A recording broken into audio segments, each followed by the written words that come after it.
임방글 변호사, 김병민 교수 자리했습니다. 어서 오십시오. 안녕하세요. 안녕하세요. 자, 사사건건 플러스 오늘 첫 주제 보겠습니다.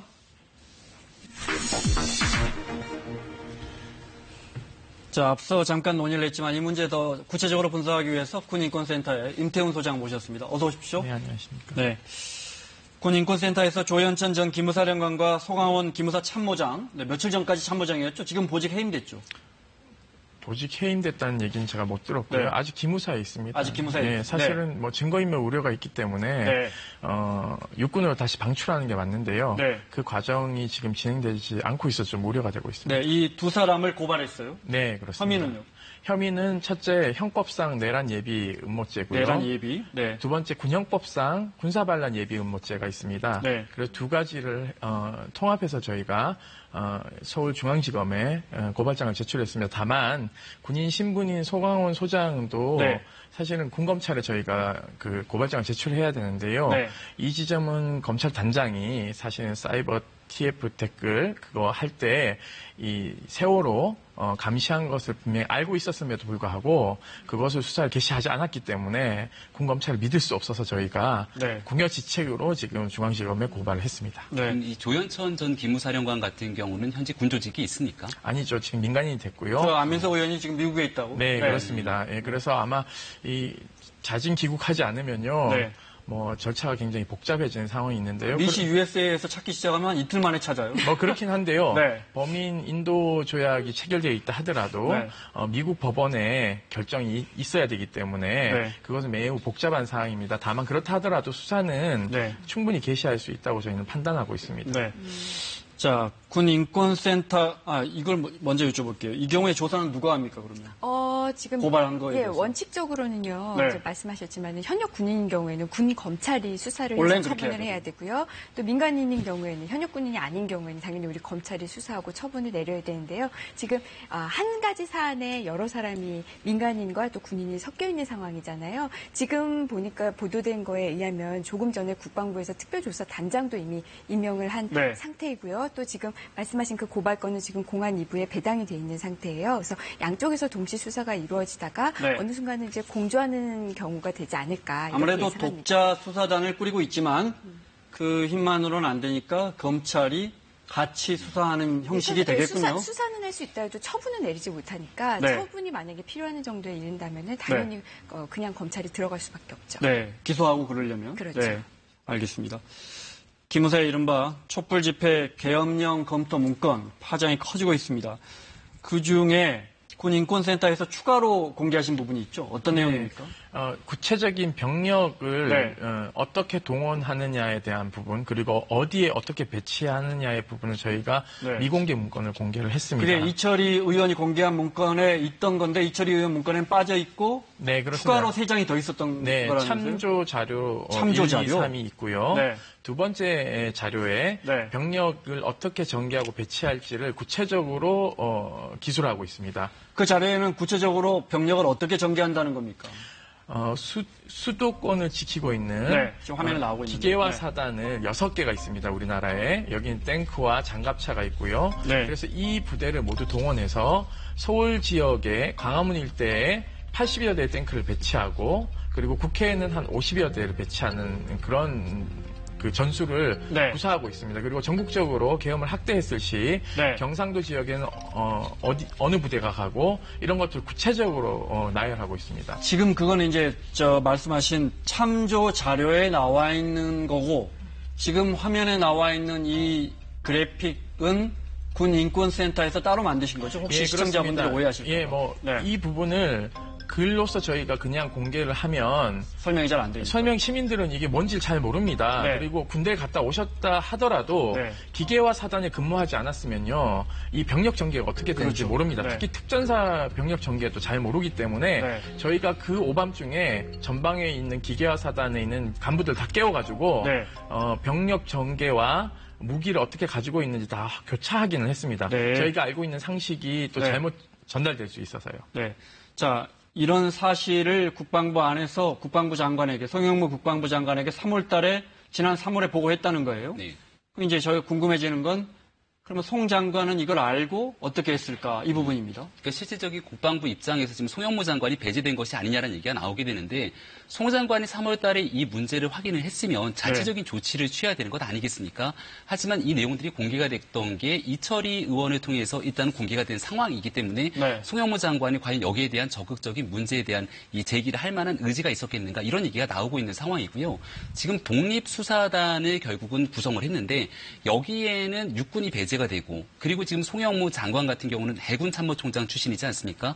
해군도 배제가 된 상태 속에서 이 공군에 대한 이 중심으로 문제를 풀겠다라고 하는 것 같은데 지금 상황에서 아무래도 송영무 장관이 어떠한 의도와 목적으로 이 내용들을 충분하게 정리하지 않았는가 이런 것들에 대한 구설수가 계속 오르고 있는 상황입니다. 네, 장관님 같은 경우에는요, 여러 가지 정상회담이라든가 북미회담을 고려하지 않을 수 없었을 겁니다. 즉, 군이 이것을 그 중간에 발표했을 경우에 네. 파장이 너무 크기 때문에 네. 아마 정무적 판단을 하셨을 것 같고요. 쉬운 말로 그때 이런 거 밝힐 분위기가 아니었다 이런 네, 말이죠. 그렇죠. 네. 그리고 지방선거도 있었고요. 네. 동계올림픽도 있었기 때문에 네. 장관님이 그런 것도 다 고려했다라고 저는 판단하고 있고요. 네.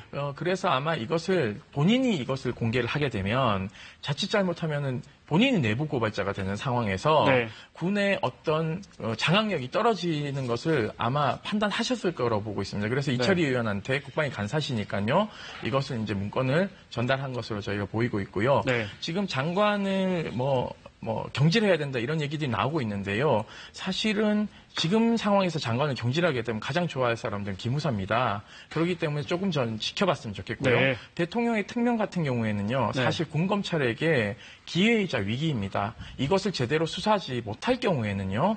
군검찰권을 민간으로 이양하는 대대적인 군사법개혁을 단행할 네. 수도 있다는 것이죠. 그래서 이것을 좀 엄중하게 바라봐야 된다고 저희는 판단하고 있습니다. 네. 일각에서는 제가 앞에 의원분들에게도 여쭤봤는데 일각에서는 이제 이 문서가 이제 탄핵이 이루어지기 직전에 나온 건데 만약에 기각됐을 경우에 아무리 평화롭더라도 시위대가 거긴 문건에 폭도로 돼 있죠. 네. 과격해질 수 있고 그러면 군은 당연히 여기에 대비해야 되는 거 아니냐 이런 지적 어떻게 보십니까? 그것은 명백한 정치적 개입입니다. 이것의 문건을 만약에 작성한다면요. 네. 합참이 작성해야 되는 게 맞습니다. 이미 합참은요. 여기에 대한 법률 검토를 끝냈습니다. 네. 합참의 공개 자료를 보면 이것은 절대 계엄을 선포할 수 없고 위수령도 안 된다라는 문건을 네. 분명히 작성했습니다. 그러니까 그 문건 때문에 저는 합참이 육군 쪽에서 배제했다라고 봅니다. 이 기무사 문건을 보면요. 합참의장과 합참차장을 명백하게 배제하고 있고요. 네. 그리고 합참의 정보가 들어가게 되면요. 거기에는 공군, 해군, 해병대까지 합동군으로 구성되어 있기 때문에 만약에 이러한 진압계획, 친위 쿠데타가 반란군을 진압하기 위한 목적으로 사용될 수 있기 때문에 합참을 철저하게 배제한 것으로 판단하고 있습니다. 네. 그 문건에 보면 예를 들어 계엄이 발령이 되더라도 국회가 계엄을 무효하는 입법을 해도 대통령이 거부권을 행사할 수 있다든지 또 네. 이 수령은 자치단체장이 내리게 되어 있더군요. 그래서 네. 근데 만약에 당시에 시장이 박원순 시장이니까 이런 걸 검토하는 걸 보면 분명히 위기에 대처하면서도 굉장히 정치적으로 한 진영을 위하고 있다. 네네, 쉽게 맞습니다. 말하면 박 전 대통령을 중심으로 한 박 전 대통령을 살리기 위한 문건처럼 보이는 부분도 상당히 있어요. 네, 맞습니다. 그리고 한 가지 이제 잘 모르시는 부분이 있는데요. 위수령의 지자체장의 병력 동원 요청이 없더라도요. 네. 수도방위 사령부 0에 따라서 네. 수방사 병력이 그 청와대 일대에 다 진입할 수 있습니다. 네. 그러니까 청와대를 중심으로 한 청룡부대, 백호부대가 강화문 광장으로 나올 수 있기 때문에요. 여기에서 유혈 사태가 발생되면 위수령을 확대할 겁니다. 네. 그래서 문건에 보면은 수방사령관 위수사령관으로 임명한다라고 구체적인 계획이 있고요. 거기서 유혈 사태가 발생하면 경비계엄으로 간다. 그렇게 해서 다른 군이 출동을 하게 되고요. 네. 거기에 따라서 검거를 하게 되면 네. 또 체포가 이루어지겠죠. 그럼 또 유혈 사태가 발생하면 네. 이게 이제 광주 사태처럼 비상계엄으로 확대해서 네. 군이 기무사가 합동수사본부를 가지게 되는 거죠. 네. 윤두환 대통령이 예전에 했던 것이죠. 광주 민주화 운동 때도 계엄령이 전국으로 확대되면서 시민들이 굉장히 크게 반발하면서 일이 커졌거든요. 네, 맞습니다. 그런 식으로 갈 수 있다 이 예, 말씀이죠. 거기 그 참조문건 3에 그게 나와 있습니다. 네. 합동수사본부를 구성하고 경찰과 검찰, 국정원 모두 합수부 밑에 두도록 되어 있죠. 그리고 사법부도 기능이 마비됩니다. 그때부터는 군사재판이 실시되고요. 계엄하에서는 단심제이기 때문에 예를 들어서 계엄법을 위반하고 또 문건에 보면 진보단체 종북으로 규정하고 있습니다. 네. 이럴 경우에는 국가보안법으로 야당 인사들을 체포해서 단심인 군사법원에서 뭐 김대중 대통령 같은 경우 사형 선고를 받았지 않습니까? 네. 일사천리로 야당을 모두 옥죄는 형태로 진행할 수 있기 때문에 굉장히 위험한. 그 문건에 있는 관점이죠. 내용은 아니고 소장님 말씀은 그렇게 할 수도 있다 이 말씀이시죠. 왜냐하면 문건에 그런 내용이 나와 있는 건 아니죠. 12.12 반란 때의 시나리오와 네.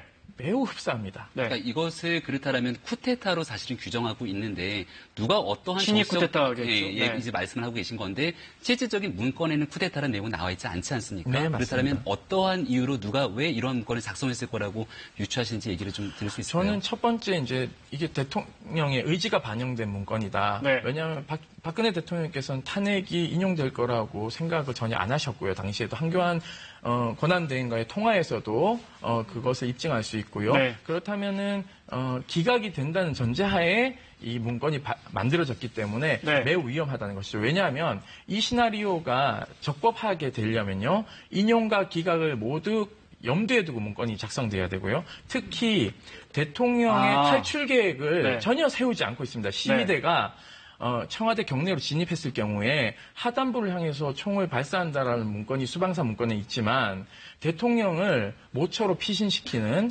이러한 탈출 계획이 전혀 없습니다. 예를 들면 수도 지역에 있는 군부대들은요.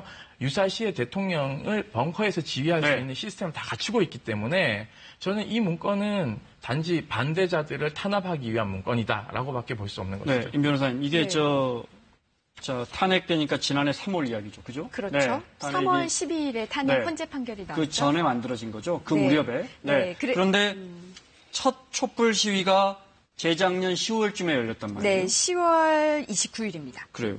그 무렵에도 이 비슷한 문건이 나왔다고요? 그건 뭡니까? 지금 처음 공개된 게 네. 이게 지금 2017년 3월에 작성된 문건입니다. 네. 지금 공개된 문건이 그겁니다. 처음에. 네. 그러니까 거기에 대해서 이제 나온 이 작성 이유에 대해서 나온 게 앞서 우리가 좀 이야기가 나왔지만 이제 헌재 판결을 바로 직전에 앞두고 네. 그때 뭐 촛불 시위대는 뭐 한 1,500만, 뭐 거기에 반대하는 태극기 집회는 뭐 한 1,200, 뭐 1,300만, 네. 뭐 이런 식의 많은 사람들이 나오고 있고 이 사람들이 헌재 판결을 불복할 경우에 뭐 어떤 그 폭력도 뭐 불사하겠다 이런 이야기가 나오고 있어서 그걸 대비하기 위해서 만든 문건이다라는 게 이제 이쪽 반대쪽에서 나온 이야기였는데요. 근데 네. 말씀하신 것처럼 그러나 기무사에서 처음으로 계엄령을 검토한 시기는 그보다 빠른 2016년 11월 초라고 합니다. 그것은 아까 말씀드린 대로 첫 번째 촛불 집회가 열리고 두 번째 촛불 집회가 열리기 그 전입니다. 그러니까 지금 대통령 탄핵 소추안도 가결되기 전에 나온 네. 이야기거든요. 근데 앞서서는 그 박근혜 전 대통령이 그 탄핵 판결이 기각될 경우를 대비해서도 이런 이야기가 나왔다고도 하지만은 네. 사실 엄밀히 보면은 그 이야기도 나오기 전부터 지금 계엄령 이야기가 검토되고 있었던 겁니다. 네. 촛불 집회가 시작하자마자 계엄이 검토됐었다. 시민들이 광화문으로 쏟아져 나오기 시작하니까. 네. 알겠습니다. 가장 이제 수사단이 굉장히 빠른 속도로 꾸려지고 있습니다. 단장이 임명됐고요. 가장 핵심 조사 대상은 누구라고 보십니까? 저는 청와대 당시 안보실장 네. 김관진 전 국방부 장관과 경호실이 대전복 업무를 관장하고 있기 때문에요.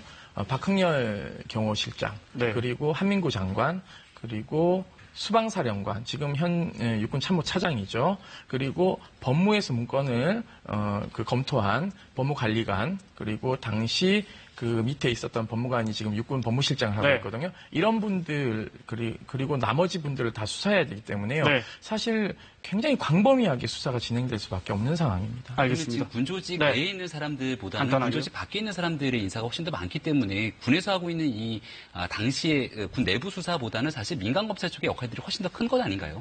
뭐 이제 그 역할이 커서 그렇지 사실은 이 문건에 관여된 사람들은 현역이 더 많습니다. 그렇기 때문에 이제 어느 선에서 주동을 네. 했느냐 주범과 공범 뭐 네. 이런 것들을 좀 나눠야 되기 때문에요. 네. 좀 어려운 지점이 있습니다. 네, 알겠습니다. 끝 질문 하나만 드릴게요. 자유한국당이나 야권 일부에서 그 기밀 문건을 유출한 사람들도 찾아내야 한다. 네. 이렇게 주장하고 있는데 아마 독자 수사단이 꾸려지면 소장님이나 이철희 의원도 조사받을 것 같아요. 누가 이 문건 줬느냐 하면 밝히실 겁니까? 저는 공익제보자에 대해서는요. 네. 제 목에 칼이 들어와도 그건 밝힐 수 없습니다. 알겠습니다. 예. 네, 여기까지 듣겠습니다. 자, 임태훈 소장 여기서 보내드리고요. 고맙습니다. 네, 감사합니다. 자, 사사건건 플러스 두 번째 주제 보겠습니다.